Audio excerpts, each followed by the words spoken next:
Hello, good evening. I'm going to share my Easter message. It's not an Easter message, it's just I want to share something tonight, and it happens to be Easter Sunday. And despite what most people would be doing, most pastors would be preaching to people to tell them nice, lovely messages about Easter and how the world is a wonderful place and we're all good, right? I'm not sharing that. The reason I'm not sharing that is because a wonderful place and we're all the world is not good.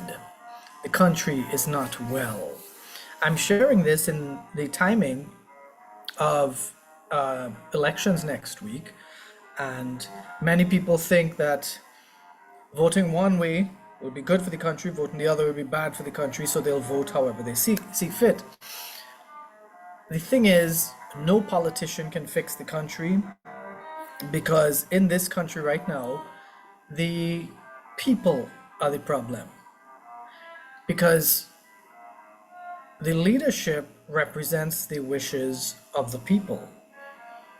And when leadership does things like, I don't know, make increase taxes or fine people to make money or to legalize things that shouldn't be legalized, to spend tons of government funds on activities that destroy people in terms of leading them away from God in the name of culture.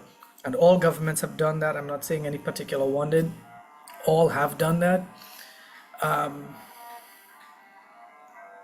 We need to realize the government represents our wishes as a people, and our wishes are terrible if you look at what governments have been doing over the past, I don't know, 40 or 50 years or whatever, however long Trinidad has been a thing. And this stuff, starting with us as the people, has its biblical consequences for us doing wrong things. I'll give you a couple of examples. I want to share the screen so you can see the actual Bible. Please check this out.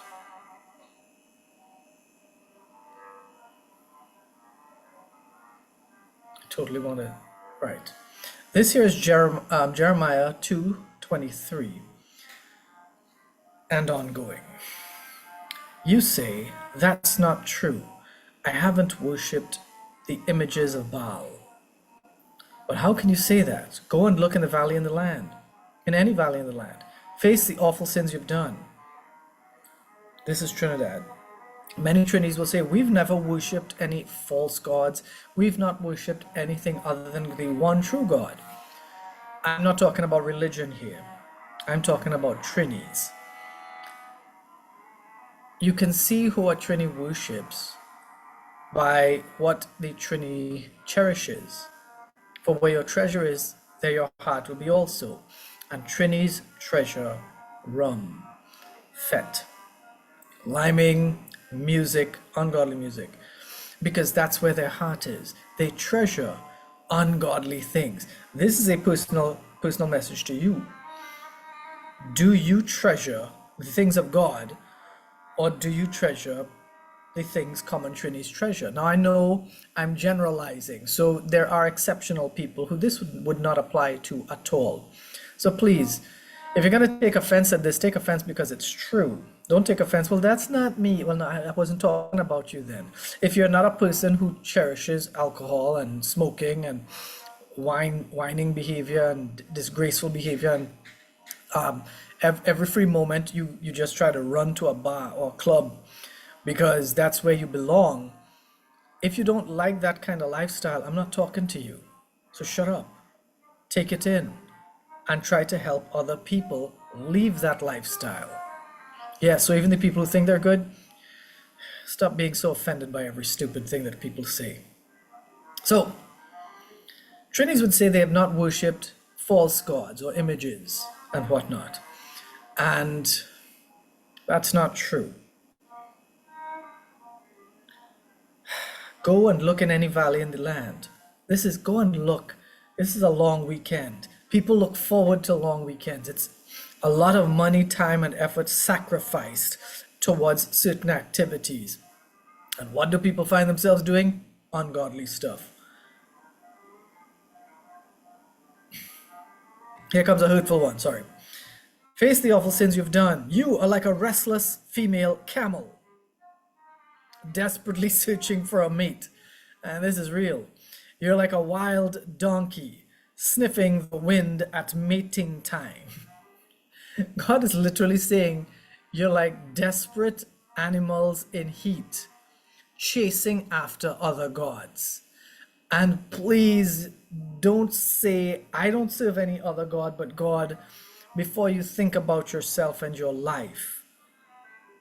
Is your husband, your wife, your child, your side piece, are those things more important than God? And P.S. if you have a side piece, yes. You need to drop your side piece. You're supposed to be a husband or a wife of one man or one woman. Man, husband of one wife. Woman, a wife of one husband. Right? So even in things like that, you see, we are ungodly. What did you spend your last 2 or 3 days? We had Good Friday, and then Good Saturday, and then today's Resurrection or Easter Sunday. What did you spend your last 3 days doing? Where are you right now? It is 12:30 a.m. on Monday morning, which is Saturday night into Monday morning. 12:30, where are you? What state are you in? What did you spend the last 3 days doing? What made you excited these last 2 or 3 days? If these questions are answered by anything that displeases God, and please, drinking, gossiping, carrying on, disgusting language, filled conversations, all of that is ungodly. Did you spend the day watching sports? That's okay, I guess, but did you spend time with God?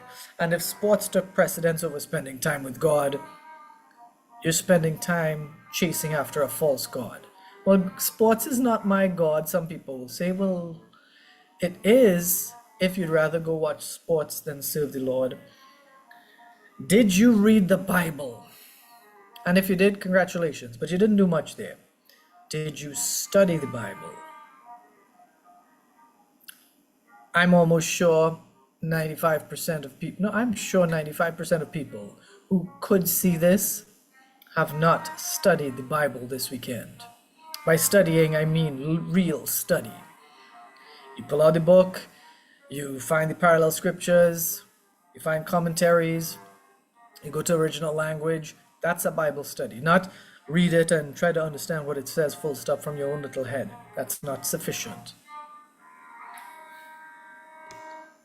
Check this out. You're jumping ahead, right? We're jumping ahead. Israel is like a thief, now in this case Trinidad, right? Who only feels shame when he gets caught. You see this? I've been saying this recently, not on social media, but I've been saying this. A lot of people are embarrassed and sorry when they get into trouble. I'm like, I'm sorry I did this, I'm sorry I did that. That's not true. A lot of people are sorry because they got caught.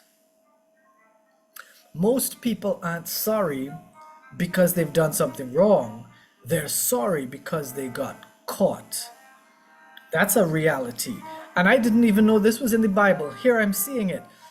Who feels shame when he gets caught? They, the land, the people, the kings, officials, priests, and prophets are all alike in this. You only feel shame when you get caught. And that's us. This country is so corrupt that we have a lot of people who are living well because of corruption. And I'm talking about people who accept bribes, people who rip other people off. You get goods, you know it's bad goods, and you sell it at a premium price, knowing it's $2 items. People who are supposed to perform services, and when engaged for a service, they never show up, or they show up early and then they stop working at some point. And a lot of the money flowing in the country is from illegal or black market sources. There are black markets for human trafficking, black markets to allow people to do criminal activities. And if we were to clean the country up and stop all of this, a lot of people, their pockets will get lighter. So they don't want things to change. And the average person still has to take some blame in it. Here's why. The average person who profits off of it needs to stop. If you stop servicing those operations, they would need to stop. The average person might be their customer. If you buy from corrupt sources, you need to stop. And when we stop, they will run out of customers. They can't do their illegal business. The average person hides for relatives and friends employed or running those kinds of operations. Remember, a kingpin can't give an order to an underling if the underling just refuses. And I know some people say, well, the underling, if he refuses, he'll end up dead. How? Because some other underling will kill him. If the underling refuses and the other underling refuses, it's a chain reaction. If nobody does the wrong thing at the lower levels, the top levels can't do what they want. They have their strength off of the backs of the lower levels. So imagine it like this. Let's parallel it to a legal business. The owners of businesses like KFC will be very wealthy. But no KFC boss has to deal with an irate KFC customer. No KFC boss has to deal with a very poorly organized KFC customer who's frustrating everybody. But the worker that has to deal with that, if he or she decides to stop what he's doing and all the workers decide we're not going to do this, the top level boss is not going to make money. Same way for criminal activities. So I'd like to encourage all of us to clean up our act, personally, spiritually, and professionally. If we stop, and I know this sounds tough because it's like, oh, you telling me to give up my source of income. How am I going to feed my children? Have faith in God. Faith in God means you're going to trust God to get things done. And guess what? If you've been doing wrong and prospering, you might have some back pay to cover a big debt by trusting in ungodly behavior and activity. You need to probably start showing trust in godly behavior and activity and humbling up and living in a more thrifty manner for a while. It's your choice, of course. You can choose to serve God and do the right thing or not. I don't know if many people watch this, but I hope people do. Okay? There's one more thing in Amos. I just want to point out that Amos was speaking against many nations, and they got like 2 or 3 verses each. Judah got 2 verses. Judah is part of Israel, right? The southern kingdom. And then the judgment on Israel runs from this chapter, the next chapter, and the next chapter, I think. This is Israel's behavior, misbehavior. These verses talk about Israel abusing the poor, trample the head of the poor. A man and his father go into the same girl so that my holy name is profaned. This is the shameful behavior. This is in Trinidad right now. People boast about this kind of stuff. They lay themselves beside the altar on garments taken in pledge. They desecrate people's hard-earned property. In the house of their God, they drink wine of those who have been fined, meaning they take advantage of poor people. Let's not take advantage of the poor. Let's try to support and help them, not by giving them charity only, but by helping them to get out of the poverty cycle, employing them, sharing the wealth by employing people. There's a lot more to this, but I'm stopping there with the conversation. Trinidad is a mess, and we have to fix it for ourselves. The government can't do it, no matter who wins next week. The country needs to be fixed by the people. We the people, right? And the only way we can fix the country is if we adhere to the word and the principles that God has given us in his word. That would stop so much crime. I've been seeing in the news a lot of crime stuff where People are killing kids, taking advantage of them. People are killing each other. Some guy killed himself, and it is terrible. You are encouraged. All of you are encouraged to seek the Lord while he may be found. Because if we get to a point where Trinidad is so depraved that men will want to compete in women's sports and there'll be people supporting it, we have fallen. Where people will say, well, it's a woman's right to take care of her body, but the kid that she's killing has no rights. We have fallen. These are serious issues. I don't know if anybody watched this tonight. I could not see the Facebook thing, but I see Elizabeth came on. Hello, Elizabeth. Good morning to you if you're still there. I hope that you are well, and I hope that you are having a good long weekend. So, folks, please try to be more faithful to God, and being faithful means you're being obedient to him. You're trusting him and his way rather than doing things your way when it contrasts or contradicts his way. Don't do it your own way if it's not the way God would want you to do it. And don't lie and fool yourself. Well, God will understand. God no. God hates sin and God hates the sinner. Don't. Okay?